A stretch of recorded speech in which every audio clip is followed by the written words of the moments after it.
औज़ु बिल्लाहि मिनश शैतानिर रजीम बिस्मिल्लाहिर रहमानिर रहीम इक़्तरबा लिन्नासि हिसाबुहुम व हुम फ़ी गफ़लतिन मुअरिज़ून बिस्मिल्लाहिर रहमानिर रहीम अल्लाहुम्मा सल्लि अला मुहम्मदिन अब्दिका व रसूलिक व सल्लि अलल मुअमिनीन वल मुअमिनाति वल मुस्लिमीन वल मुस्लिमात।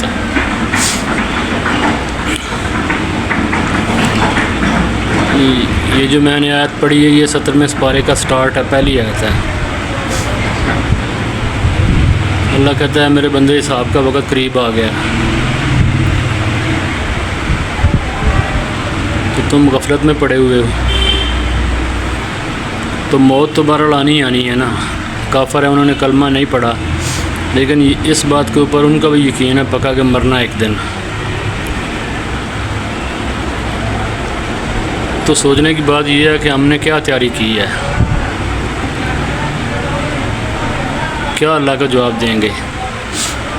हम मुसलमान हैं, कलमा हमने पढ़ा है, इस्लाम के नाम के ऊपर ये मुल्क बना है।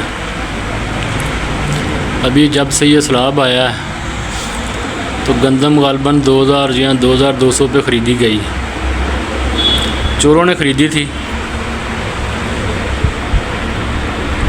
और अभी आटा जो है ना, वो मेरा कुछ काम इस तरह का, मैं डेली आटा लेता हूँ रोज़ाना।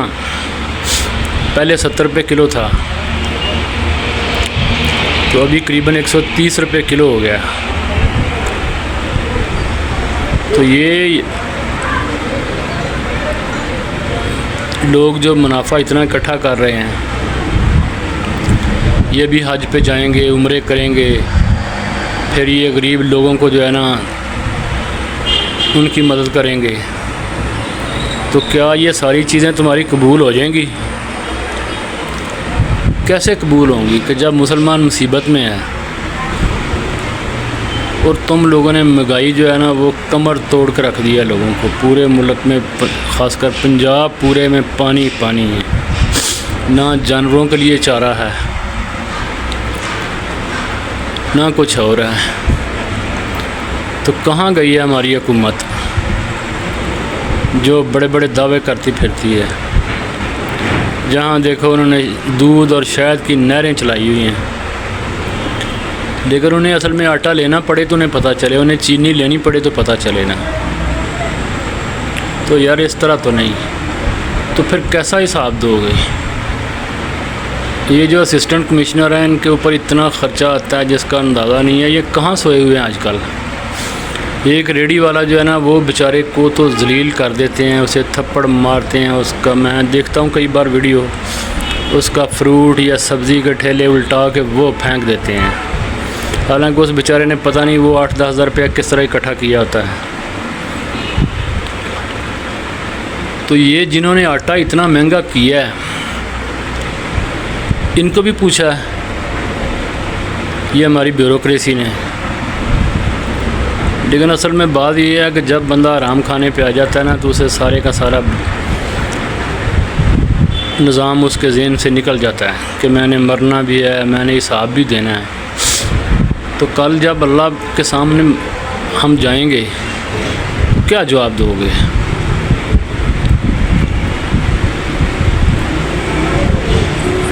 वो जब कोई दिन दहाड़ का टाइम आता है इस तरह का, जितने भी काफर मुल्क हैं ख़ास करके, वहाँ तो हर चीज़ सस्ती कर दी जाती है।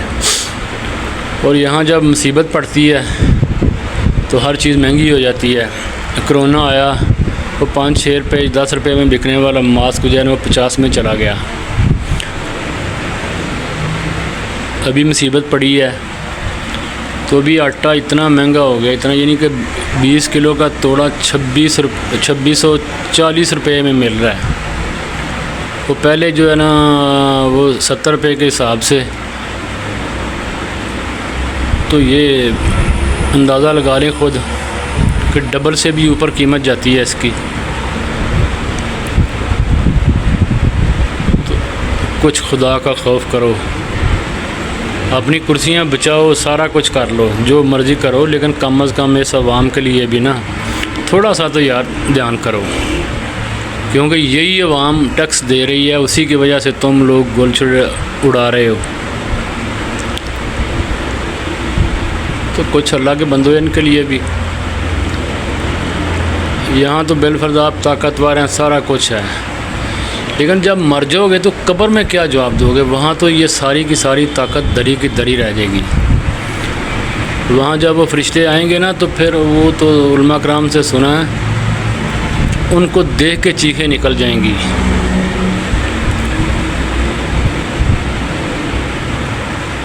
तो अभी वो सुना है कि जी वो सारे के सारे पढ़े लिखे लोग आ रहे हैं। तो हम तो जब छोटे थे तब तो इतनी तालीम नहीं थी, लेकिन मैं समझता हूँ वो लोग ईमान वाले थे कुछ, उन्हें फिर भी कुछ अल्लाह का डर था। तो अभी तो किसी को डर ही नहीं है। यानी फिर इस तालीम का क्या फ़ायदा? कभी ठंडे दफ्तरों में एसी में बैठ के सोचा कि ये जो हमारी मौजें लगी हुई हैं, ये हमें माल कहाँ से, जो हमारे ऊपर ख़र्चा होता है, कहाँ से आ रहा है ये पैसा? ये बेचारे लोग ही दे रहे हैं ना, गरीब। तो इनके लिए यार थोड़ा सोचो। अगर इनके लिए सोचोगे ना, तो तुम्हारे गुलछर्रे उड़ाने के लिए और पैसा ज़्यादा इकट्ठा होगा, क्योंकि ये ज़्यादा कमाएंगे, ज़्यादा टैक्स देंगे। तो कब तक ऐसा करोगे?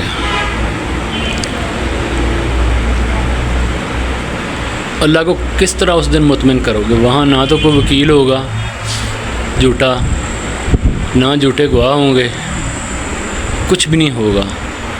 वहाँ तो सिर्फ अल्लाह होगा और बंदा होगा।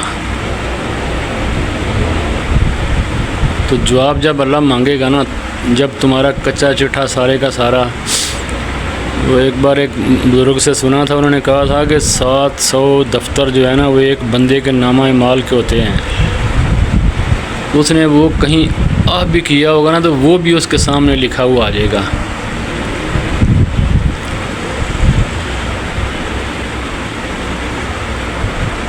तो क्या यार, तुम लोगों को कुछ भी नहीं, तुम लोगों ने वो जो इतनी पढ़ाई की है, इतना कुछ किया, कुछ याद नहीं?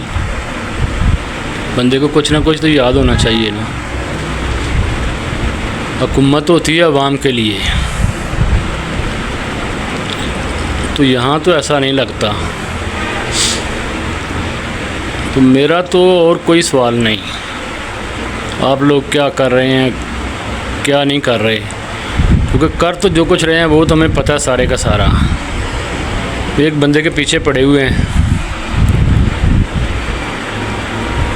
तो बेशक पड़े रहो, जो मर्ज़ी करो, लेकिन यार ये जो 28 करोड़ के करीब अवाम है, इनका भी ध्यान करो। 25 नहीं, 25 तो झूठ है ना, 25 नहीं है, 25 करोड़ किधर है, ज़्यादा है। तो इनके लिए चाहे वो किसी भी जमात का है, वो बंदा बूढ़ा है, जवान है, औरत है, मर्द है, वो है तो पाकिस्तानी ना, उसने यहीं से ले के दाल सब्ज़ी ये वो खाना है। तो उनका थोड़ा सांस निकलने दो। ये अपने ठंडे दफ्तरों से बाहर आओ, आके रेट लिस्टें चेक करो, और इन बेचारों के भी कोई थोड़ा बहुत जो है ना ख्याल करो। ऐसा होना तो नहीं है यहाँ, क्योंकि जब हराम हड्डियों में रच जाता है ना, तो फिर उस बंदे को पता नहीं चलता, वो हक की तरफ नहीं आता। तो लेकिन यार फिर भी जो है ना, थोड़ा बाहर निकलो, इस अवाम के लिए ध्यान करो। तो ये आटे वालों से पूछो कि भाई क्यों इतना महंगा कर दिया। आटा तो वही है ना, वो कहते हैं सलाब आ गया, सलाब आ गया, तो क्या आटा वो कहीं समुंदर में चला गया है? गंदम तो है, दुनिया खा रही है उसी तरह। ये रोटी, जो रोटियां एक बंदा 5 खाता था एक दिन में, आज भी वो 5 ही खा रहा है। कम तो नहीं ना कोई भी हुआ। क्यों ऐसा करते हो तुम लोग? ये ना तो को तुम्हारा हज कबूल होगा, ना उम्रा कबूल होगा, ना कोई जो अल्लाह के नाम पे 1 रुपया भी अगर किसी मांगने वाले को देते हो ना, तो कैसे कबूल होगा? कि यार इतना जुल्म तो नहीं अवाम के साथ करना चाहिए। तो कुरान पढ़ते हो तो कहीं ना कहीं से तुम्हारे कानों में आवाज़ आती ही होगी। वैसे तो तुम जैसे लोग जो है वो सुबह उठते ही लेट हैं, लेकिन फिर भी ये बात अपने ज़हनों में बिठा लो कि क़यामत वाले दिन बड़ा मुश्किल हो जाएगा, कब्र में बड़ा मुश्किल हो जाएगा, मरते वक्त बड़ी मुश्किल पेश आएगी, कोई छुड़ाने वाला नहीं होगा। पहले नहीं देखते अपने बाप दादाओं को, अपने अड़ोस पड़ोस इधर उधर के, जिन लोगों के पास इतना पैसा था जिसका अंदाज़ ही नहीं है, तो वो किधर गए हैं? वो कब्रों में ले गए हैं। कफन को जेब नहीं होती, ये तो पता ना। तो पैसा कब्र में भी साथ नहीं जाता। तो कुफार में से कुछ लोग जो है ना वो जलाते हैं अपने मुर्दों को। तो अगर तुम लोगों का कोई इस तरह का ख्याल हो कि पैसा बंदा साथ ले गया, तो लेकिन जब वो जलाएंगे उसको तो पैसा भी जल जाएगा सारा, हालांकि साथ जाता ही कुछ नहीं है। वो तो लोग, आजकल का दौर ऐसा है कि मरने वाला अभी मर गया, घर में उसकी लाश पड़ी हुई है, और लोग इस फिक्र में पड़ जाते हैं उसके करीबी कि ये जायदाद को कैसे बांटा जाए। तो बहरहाल बात लंबी हो गई है, कल फिर यहीं से शुरू करेंगे। तो इसलिए खुदा के लिए इस कौम के ऊपर कुछ रहम करो, थोड़ा सा रहम कर दो।